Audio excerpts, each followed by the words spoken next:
This is Boxing Tickets NI. We're joined with Conor Quinn. How are you, Conor? I'm good, mate. Thanks very much. Thanks for having me on. How are you?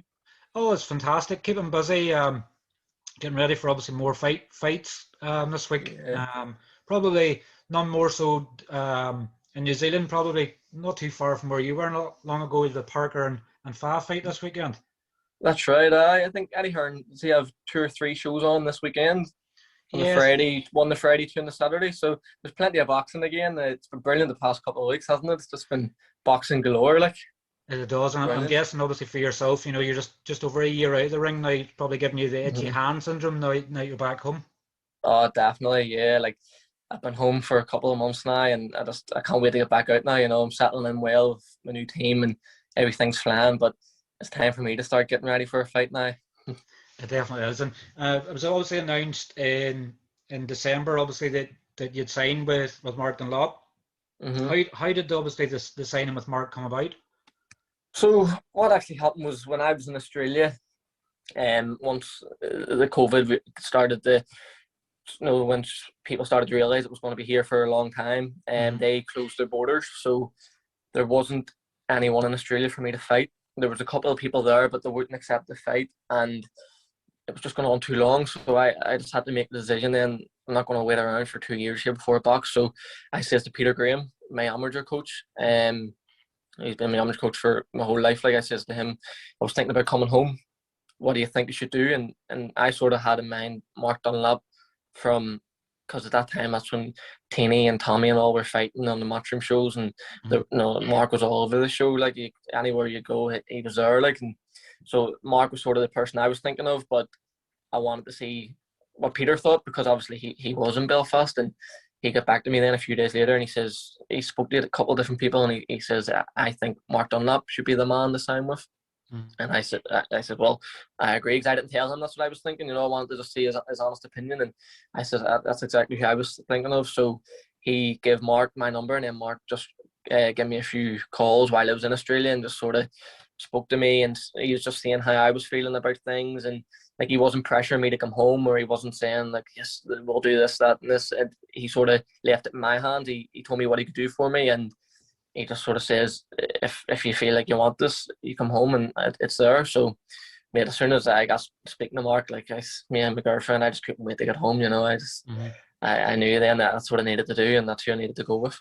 And sort of keep labeling Mark. He's a magic man. He's um, like Eddie Hearn said recently. Mark badgers him constantly looking to get his fighters fights, and it's Yeah, exactly the that's person you right. want to be with. If somebody's going to look out for your best interests, it's exactly what you want. 100%. And like you said, Eddie Hearn saying that, he just, that's exactly what I want. Like, he puts his fighters first. He doesn't care about himself. It's his fighters first, and then, well, obviously he's getting the rewards now. We're seeing James and Tommy and all, they're all in the big shows, but for years it was all the small shows behind. There's only a couple of people there, and like no one really knew what was going on. And then obviously it was absolutely brilliant. Like, what he's done for James Tennyson's just unbelievable. Like, Mhm. And then obviously when you sort of talk back here, I think he's been with James since the very start, since his first term pro just over 8 years hmm ago. He's built him up in the small hall shows.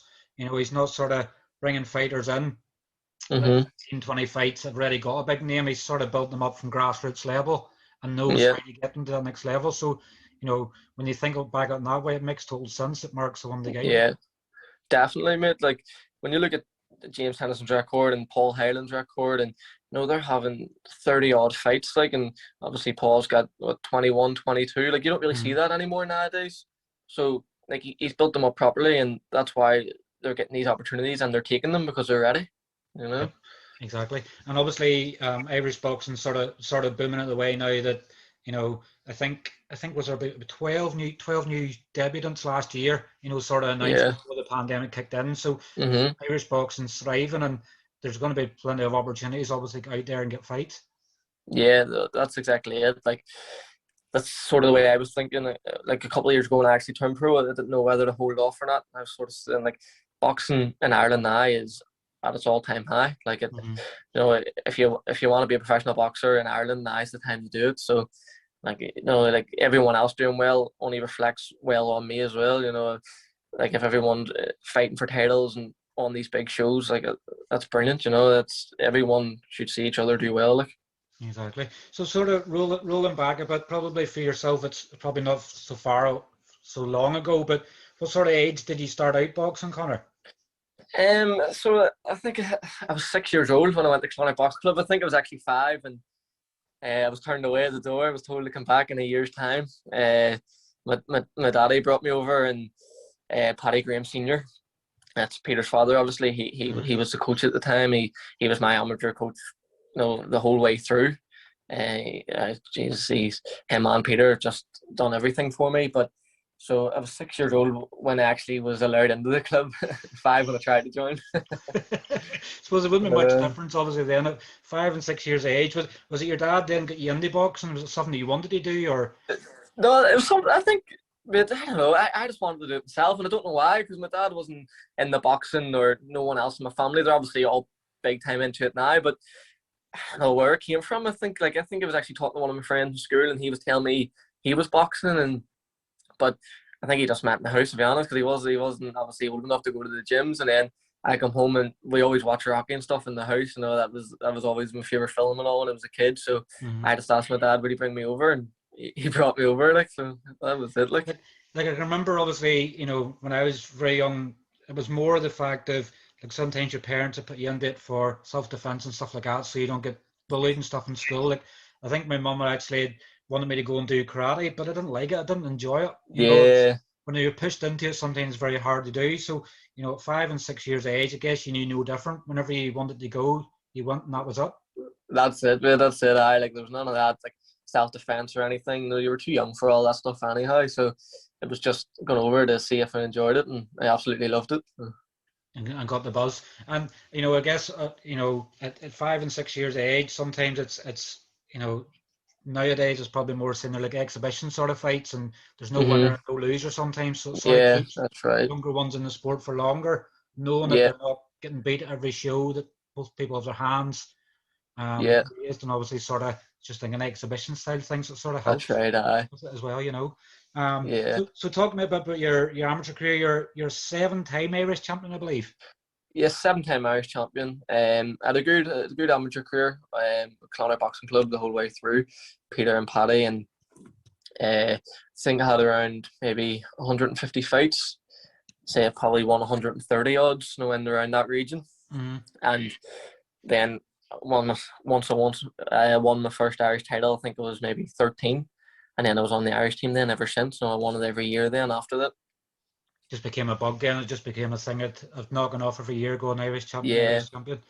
That's it. Well, the first one's always the hardest. That's what to say. The first one's the hardest because then you go down and you start sparring with all the other Irish champions, and you're training in Dublin every weekend, and you're going to the Europeans and stuff. So you need to be a certain level, obviously, to win the All Irelands. But once you do win them, you go to the next level. So it's yours to lose the next year. You know what I mean?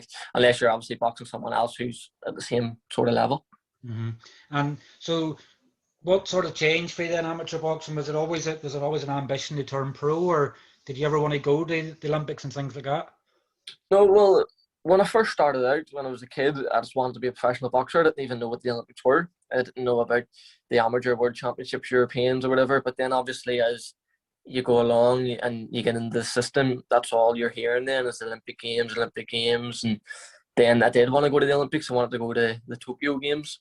And I think it was maybe a couple of months before the Irish Elites 2 years ago, I broke my hands. Mm-hmm.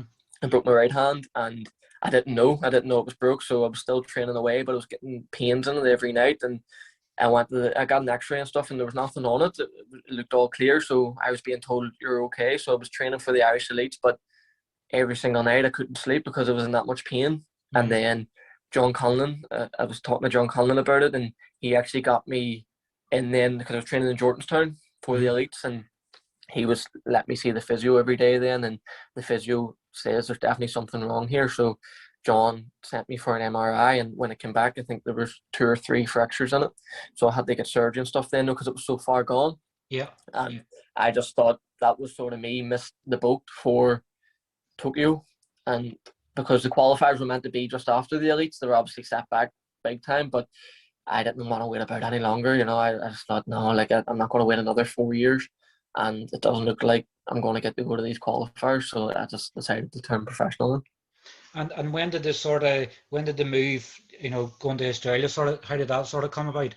So, like I says, I decided I wanted to turn professional, but at the time although I was obviously living at home in Belfast, but because I hadn't boxed in so long, I didn't feel good anymore. I didn't feel the way I used to when I was boxing, and you were waking up every day. You just couldn't wait to go to training, couldn't wait to fight, because I was waking up every day. I was still training every single day in Jordanstown with John and Damien McKenna and stuff like that, and it was just sort of like repetitive, because I was only using one hand every day, and yeah. I sort of says, like, I do want to go pro, but I don't want to still be doing the same thing every day here.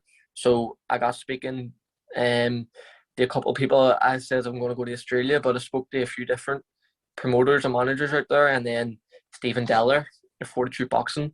I was talking to him, and what he was offering me was just, it blew the other ones out of the water sort of thing. And Connor Wallace and Nathan Watson. Nathan's not there any longer, but Connor Wallace still is. They were there at the time, and they were good friends of mine. So I was able to speak to them and see what they thought of it, because obviously you can promise the world, but it's hard to actually go and live up to it, Whereas when I spoke to them, they told me that how they were getting on, and it just sounded brilliant. So me and my girlfriend got up and made the move. Like, it wasn't a long planning or anything. Like, we sort of decided we were going, booked it, and went. I guess obviously the joys of obviously training in warmer weather than we're used to in Belfast as well. Like, I guess that sort of ticks a box, and going training outside in warm weather, not having to do all your training indoors, That's right, definitely. And obviously out there, then, as I say, you're signing with Fortitude, and obviously having Connor Walsh and things like that out. Like, you fought twice, obviously out there, obviously once in Australia and once in Thailand. Was it sort of more of a low key sort of thing, fighting, probably lower down in cards and just sort of? Yes. So what happened? My first fight was Stephen Deller, and he was my manager. Luke Meldon was my coach, and then my sponsor, Bobby Werman, Fastgaff. He's still my sponsor now. So them three together, they really looked after me. Like, they couldn't have done any more. So what actually happened was, my first fight was supposed to be in the Gold Coast. It was on a decent show, a nice hotel show, and the day of the weigh-in, my opponent pulled out. And so I was already in the Gold Coast. I was about an hour and a half away from where we were living, and my girlfriend had booked a few nights to stay, just so we could enjoy ourselves after the fight. And this was on a Saturday, and the guy pulled out, so my fight was actually cancelled. And then I thought I wasn't fighting, but Steve says to me, just keep training, I'll get something sorted. And so I stayed in the Gold Coast training then. Didn't enjoy myself, but I put the work in. And then I got home on the Tuesday or the Monday, and I was sitting having my dinner, and Steve came to my door, and he says, if you weigh in tomorrow, you're fighting on the undercard of Jeff Horn and Michael Zarafa in the convention centre, which was a big arena then in Brisbane, and one of the biggest arenas, and it was a sold out show and stuff. And he got me that on a day's notice. He just wouldn't stop until he got me that fight, So I went in, finished my dinner, and went and weighed in the next day, and went and fought. And jeez, mate, it was unbelievable. Jeff Horn and Michael Zarafa. So Jeff Horn was from Brisbane, so the show was just amazing. And like I said, I was the first fight. I think the show actually started at 5:30, and I was fighting at 5 o'clock, sort of thing, because there was no room on the card. It was the day before, but it was amazing. And just seeing the sort of the atmosphere, knowing the change rooms and stuff. And I'd never really seen a big show like that. I'd never been part of it. Obviously watched it on TV, but I've never been there and been in the change rooms, been backstage and stuff. So it was amazing. Yeah, and then obviously your second bout, I think, in Thailand. Yeah, so that was the same sort of thing, like Steve. So in Australia, they actually shut down because their summer is Christmas time. So they shut down in December and January. Like, everything just closes, so there's no shows at all on. And because I sort of got the ball rolling and fought in December, Steve says I'll do all I can here to get you a fight in January or February. And I says, right, but I sort of thought, like, it's going to be hard. There's no shows on. And then him and my sponsor sat down, and he gave me a call then the next day. He says, we're going to Thailand to fight in February. So this is brilliant. Happy days. You couldn't ask for any better than that. Like, yeah, but definitely. Say it sort of puts memories in your head very early on. Obviously fighting in such an amazing card for your debut, and then obviously fighting in Thailand. You're sort of getting to see different cultures and how that's it. Perform. Yeah, so because my girlfriend, she never seen me box as an amateur, so because I was so long out of the ring, and then we were fighting internationally. So her first fight that she watched was on the Jeff Horn show, which was unbelievable. The best of the best. And then the second fight was in Thailand, and it was just in the gym, and like no one there spoke English. It was real hostile and all. So she seen the two extremes. It was the best of the best of the worst of the worst, and it was brilliant. No, it was good. Like I said, if I had a sort of planned out, if I knew I was only going to Australia for a year and what I wanted to achieve, that would have been it. I would have wanted a brilliant show, and also sort of low down, just to get perspective of both like. Yep, definitely. And obviously, as I say, just with the pandemic kicked in 2020, obviously the decision then was to come home. Yeah. Where did the sort of link up with Dee come then? Obviously, I know you were friends with Dee and stuff before going out to Australia, but where did that sort of come about from then? So before I went, I've known Dee for years, good friend of Dee's, like, but he had never coached me. And before I went to Australia, he actually contacted me and just says if I needed to do any boxing sessions, just to let him know, because he was only really starting out at it, even though he was coaching pros. He told me he was doing one-to-ones at that time, and I watched some of the stuff he was doing, and it looked brilliant. So I said, I'll go up, but obviously I was only using one hand. So the fact that he actually was going to give me the time of day and stand there with one pad on or one paddle, So I said, it's going to be good. So I went up and done a few sessions with him, and to be honest, I done that for maybe 2 weeks, right up until the day I left. And as I was leaving, I was sort of saying, like, I wish he was training me here. Yeah, I wish I wasn't leaving. But like I said, Dee wasn't coaching pros at that time either. So it was sort of like it was like a fantasy, like, I wish he was even pro coach, but that's never going to happen. And then as soon as I linked up with Mark then and decided I was coming home, I says to Peter Graham, because Peter's obviously, he's been my amateur coach, but he says, like, obviously if I was going professional, I was going to need something else, because he has his own fighters there, and he doesn't have the time to be twice a day, every day sort of thing. He works full time, and so Peter says to me, says, I think you should train with Dee, and that's exactly, though I wouldn't want to anyone else, like, so I just messaged Dee then and told him what was going on, and he says 100%. So the day, I think I got home on the Tuesday, and I was training with him Wednesday morning, like.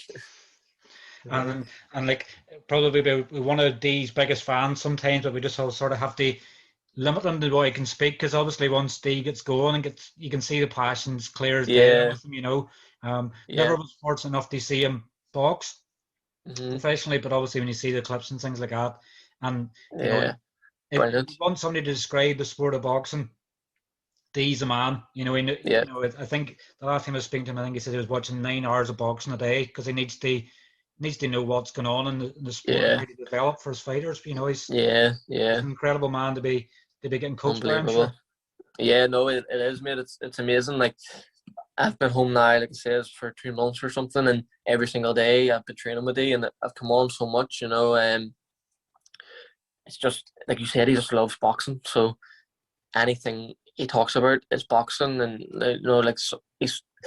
I always sort of thought that it's good, like, you want your coach to be just as passionate as you, because if you have all this passion and all these dreams and desires, and your coach doesn't really believe it, he'll tell you, yes, but if he doesn't actually believe it, it's not really going to work out, I don't think. Whereas Dee is just as passionate as me, if not more, like, he wants me to achieve everything I want to achieve, and he really does want that, Yep, and obviously, as I say, when you've somebody that works so much on it, thinking of the sport, and like, I know from Dee, from speaking to him, obviously his interviews and stuff before, he feels like a brother sort of to you as well. He knows the trends and your traits. So if you have a day sort of off, he's not going to badger you and go, "What's going on, Conor? Why are you not in the gym today?" Exactly. Stuffing up.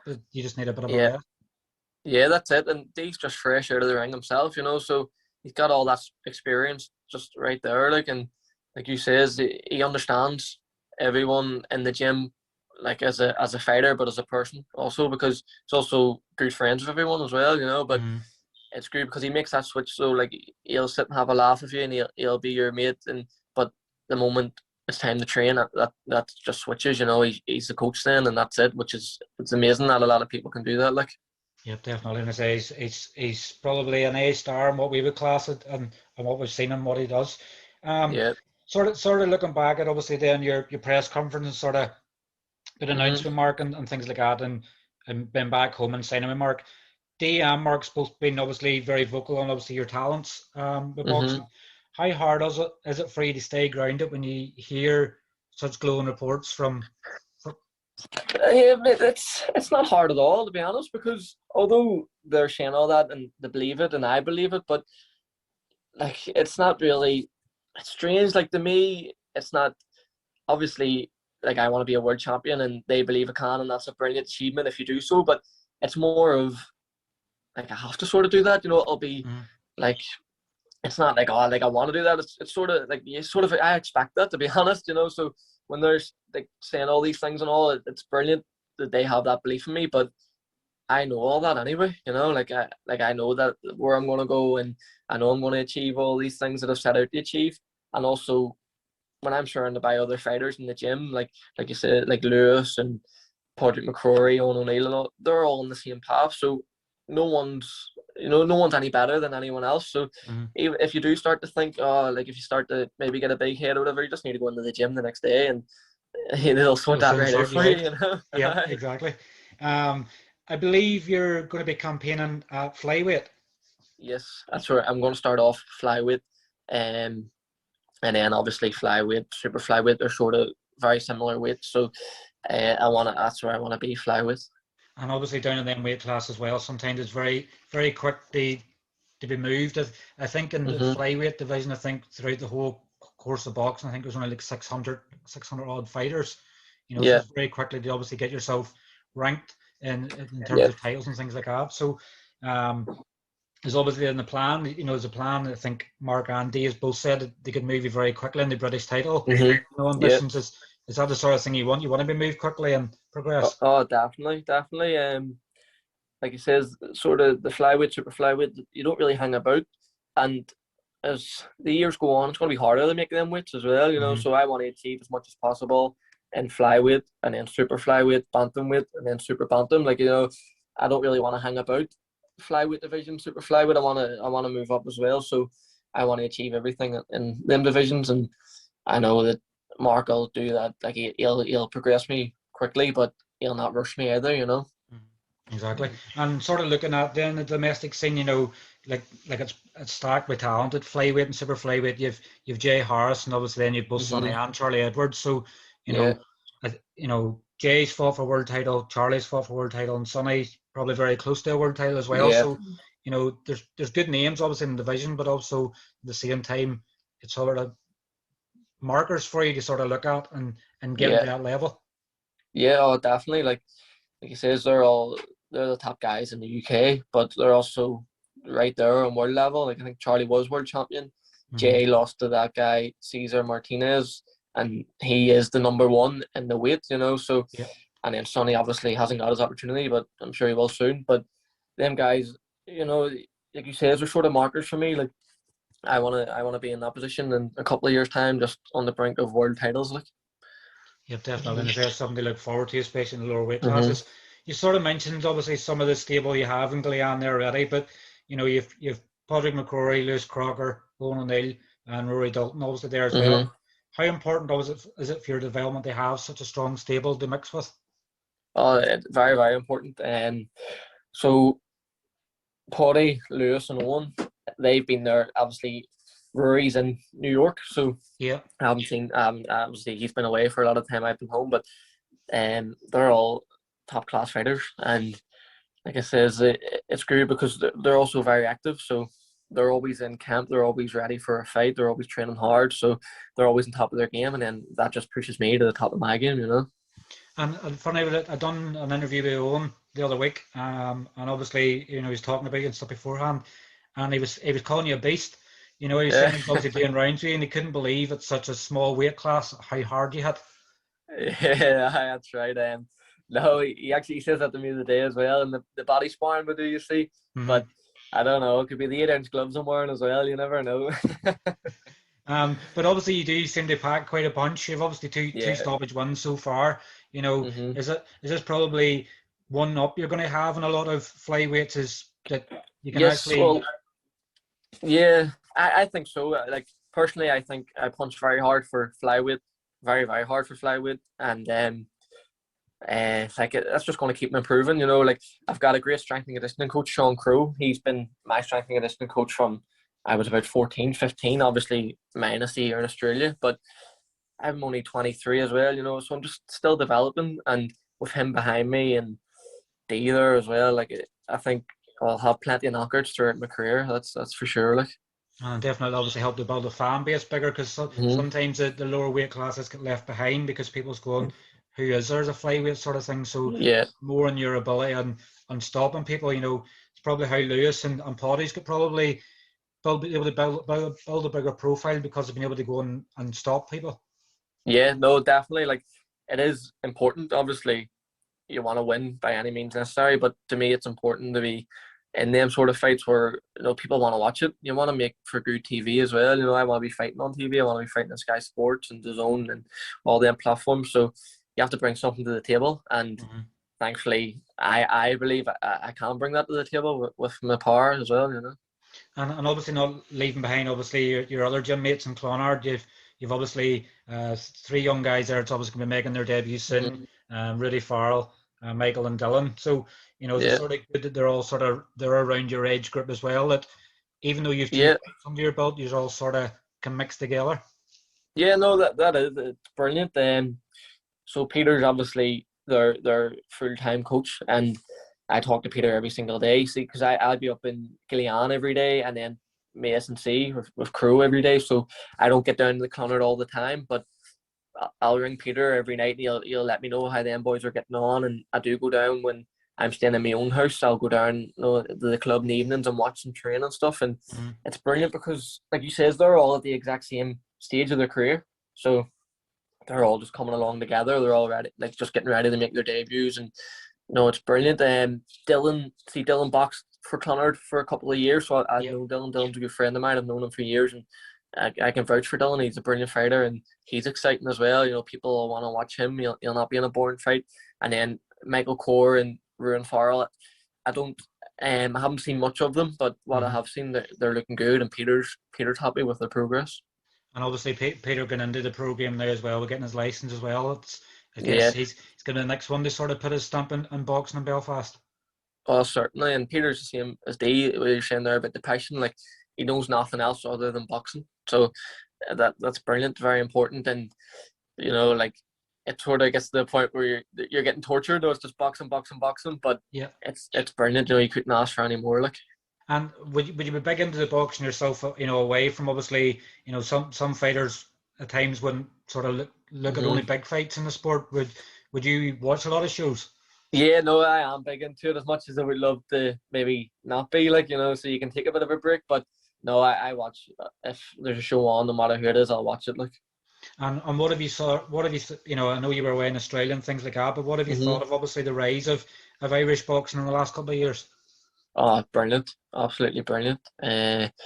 Like sort of all the fighters around. Like, obviously, it's strange because I've known a lot of them boys just throughout the amateurs anyway, so I know how good they are, but they're just bursting onto the scene. Like Paddy Donovan, Sean McComb, and Pierce Ruairi all the other night. They're all top class, and you know, like 3 different stages of their careers, and they were all very, very good, very impressive. Obviously, Sean didn't get the result he was hoping for, but you know, like Sean McComb's one of the best boxers Ireland's ever produced. So you know, it's amazing to see the rise of Irish boxing. And sort of, you know, you probably, well, it would have been finishing obviously whenever you were in Australia, but obviously in that weight class that you're in now, you'd obviously, you know, Paddy Barnes had probably done everything there was as an amateur and sort of dared to be great as a pro. You know, have you been sort of having any chats with Paddy and things, and sort of what, you know, because no, not really. I haven't spoke to him at all, but I'll be watching. Like, so Paddy obviously done everything in the amateurs, but sometimes that comes at a price. You know, he done everything in the amateurs, which left very little time for the pros, which was sort of like a telling point when I was thinking, like, I'd be looking at fighters like that and thinking, you know, like I wanna do everything in the pros, whereas Paddy wanted to do it in the amateurs, but I don't want to leave myself with less time than I need. You know, I want to give myself a good crack at it. Like, I want to have at least a good 10 years anyway. Yeah, because obviously, people would have been vocal, and obviously Paddy saying maybe left it too late. I don't think he ever had ambitions to go pro, and just thought, Yeah, why not just go and have a crack at it? Try and be a yeah, world champion in 6 fights. yeah. And, That's right. within weight classes, obviously, it shows that the doors can open very quickly for you as well. That's right. Well, how can you fault that? Like people might think, oh, Paddy achieved more than 99% of the people in the world. He's two-time Olympic bronze medalist, European champion, and he done everything in amateur boxing. So that was obviously his ambitions, and like you said, he dared to be great in the pros, world champion in 6 fights. Like people forget about these things, but Yeah. The people that matter know. Exactly, and I say he's obviously retired now, and I think he's probably putting on a few pounds now that he probably hasn't been able to do in years, so he's probably making up for Yeah, lost time as well. that's right. What sort of goals have you set yourself over the next 12 to 24 months in boxing? Are you looking to be very active? Yeah, that's all I want is just to be active. So, I know that's exactly what I'll get with Mark as well. Like, I don't think anyone out there could get me any more fights than Mark will. So, I just want to be active and getting the correct fights. That's another thing Mark is the best at. He doesn't just get you fights for the sake of it. Every fight's sort of a stepping stone and a learning fight. So I just want as many fights as I can and just like gain as much experience as I can. Yeah, but I'm saying that's the important thing. Sometimes he's never he's never put any of his fighters on a fight where there's no chance of them winning. Yeah. And it's seen as a good way, and he's got them the opportunities. We've Mhm. Tennyson's fought for world title, Hilo's fighting again for British title, Tommy's won the Yeah. European title. He's got Eric Donovan a chance That's right. on Sky, and obviously now Yeah. you've got yourself and Nick Campbell coming through there as Yeah. well. You That's right. seem to probably be two of the most active fighters in Ireland. Obviously, probably have you out that much. I know. Well, I'm hoping I would love that their title, but obviously it's just the hardest thing is getting started because, like, especially with what's going on in COVID and all now, it takes a bit of time to get your license and stuff. Especially for me, coming from a different country, being a professional boxer and already holding a license, so that switchover is just what's sort of holding me up. But that's the hardest part. Once I get my license and everything's sorted, I know Mark will have me fights coming out my ears, like. You probably have to put him on the block list for a few days and you don't want to fight. I know. Sorry, Mark, I'm busy today. Call me next I week. know. But I say it's just about just getting yourself out there as active as possible. And I guess, because you've had your first 2 fights away from home, there's a lot of fans might not know who Conor Quinn is. So That's correct. putting you in people's lips there as well. Yeah, no, that's true, and that's why it's sort of good now. You're seeing the restrictions starting to ease here because realistically, obviously, you take a fight anywhere, but I've had 2 fights technically behind closed doors, although there was thousands of people there, but no one was there for me. So none of my family was there to watch, none of my friends was there to watch. So I would love to fight tomorrow, but now that you're starting to see the restrictions ease, I hope that once I get the ball rolling, maybe people will be allowed to come and watch, and there'll be people there to support me. Definitely. And you were sort of saying there, you've obviously still got a long-time sponsor in Australia. Obviously, with you coming back home now, it's probably important to getting some sponsors this side of the water as well. Yeah, that's right. Bobby Werman from Fascaf, he was sponsoring me from the first day I got to Australia. Absolute gentleman. Like, so he's my major sponsor. He's full time, and I'm sure he'll be with me right to the end of my career. He'll always be my main one because what he's doing for me, but also what he's done for me. When me and my girlfriend were out in Australia, it was hard during COVID, and if he wasn't there, I'd have been home a lot sooner, and not for my own reasons, because I had to. And even now, like, I train full time twice a day, every day, and I wouldn't be able to do that without him, And then I've also got shredded meal plans. They provide all my food, which is unbelievable. Coming out of training and your dinners are ready to go. And then SB Sports, the t-shirt you're wearing there. Yeah. He came on board as well, absolute gentleman. And P25 Nutrition, Pierce Cohill. He's just one of my most recent sponsors. He's my nutritionist now. So I would obviously love a few more sponsors to come on board. The more the merrier. But if it wasn't for the team I've just mentioned there, I wouldn't be able to box at all. Yeah, but I say it, sponsors are a massive part in the sport, I guess.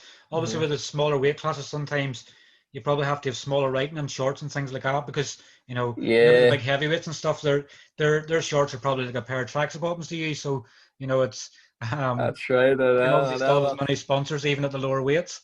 Yeah, no, that's right. I'll be wearing trousers by the end of my career.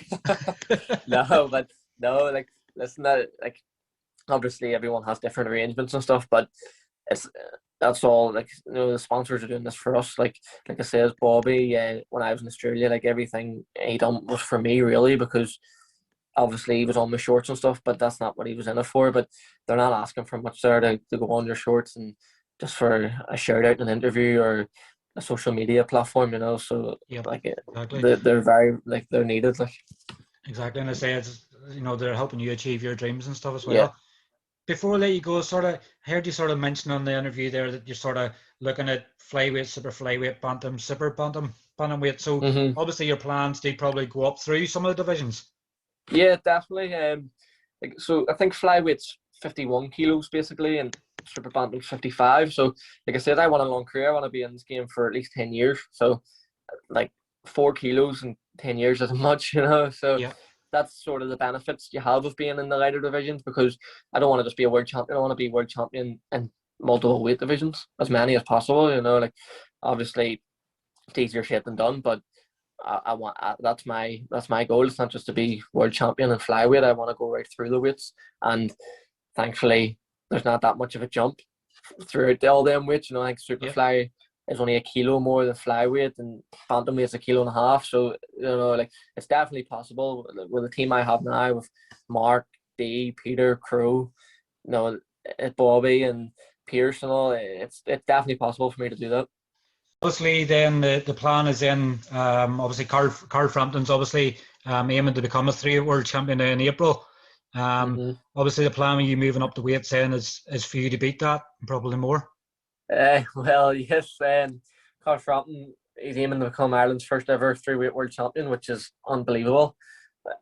Any world title is amazing. Never mind to do it in three weights, but yeah, no, like for any young fighter coming up, I'm sure Carl would say himself, like everyone should be aiming to better these things. Like three-weight world champion is unbelievable, but for myself and all the other young fighters that are starting out now, if we're not aiming to beat that, there's something wrong. That's what we're in this game for. You just want as many wins as possible and as many titles as possible.